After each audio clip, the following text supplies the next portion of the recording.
Family டே நல்லபடியாக கொண்டாடியாச்சு. வீட்டையும் வந்தாச்சு. சும்மா வரையில கையில் 5-6 பார்சல் சாப்பாடு எல்லாம் கூழெல்லாம் கட்டி கொண்டு வீட்டுக்கு வந்தாச்சு. சரி வீட்டை இன்னும் கொஞ்சம் சாப்பாடு செய்வோம் அப்படின்னு தொடங்கிட்டேன்.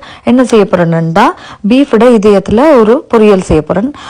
நல்லா அதில் தண்ணி இல்லாம நல்லா பிரட்டி எடுக்கிற பொரியல் மாதிரி. இதை நல்லா வெட்டிட்டு தான் கழுவணும். எந்த ரத்தம் எல்லாம் உள்ள இருக்கும் நல்லா கிளீனா கழுவணும்டா. நல்லா எவ்வளவு பெரிய துண்டு வேணுமோ நீங்க அதை வெட்டிட்டு நல்லா கசக்கி கழுவினா அதுல இருக்கிற ரத்தங்கள் வாடைகள் எல்லாம் போயிடும். அதுக்கப்புறம் என்ன செய்யறேன்டா அந்த துண்டுகளுக்குள்ள மஞ்சள் தூள், மிளகாய் தூள், பச்சை மிளகாய், நிறைய குட்டி பச்சை மிளகாய் நல்ல காரசாரமா, அதுக்கப்புறம் இஞ்சி பூண்டு இடிச்சது, கருவேப்பிலை, தனி மிளகாத்தூள், மல்லித்தூள், பெருங்காயத்தூள், மிளகுத்தூள், நிறைய தேவையான அளவு உப்பு இவ்வளத்தையும் போட்டு நல்லா மிக்ஸ் பண்ணி ஒரு 1/2 மணி நேரம் மூடி வச்சுட்டு அதுக்கப்புறம் ஒரு சட்டியில தேங்காய் எண்ணெய் ஊத்துறேன். தேங்காய் எண்ணெய் ஒரு 2 ஸ்பூன் ஊற்றினா காணும். அதோட கருவா, அதுக்கப்புறம் அந்த பூ அன்னாசி பூவா அதையும் போட்டு சின்ன வெங்காயம், நிறைய சின்ன வெங்காயம் கை நிறைய நல்லா வெட்டி எடுத்து அதை போட்டு நல்லா கொஞ்சம் பொரிஞ்சு வந்த பிறகு அதுக்கப்புறம் நான் மேரினேட் பண்ண இந்த பீஃப் இதையும் போட்டு அதுக்குள்ள என்ன செய்யணும்டா தண்ணியே விட தேவையில்லை. அப்படியே மூடி 10 நிமிஷம் விட்டிங்கண்டா. நான் கூட்டி தான் விடுறேன். அதான் சட்டி லைட்டாக எரிஞ்ச மாதிரி அடியில் இருக்கும்.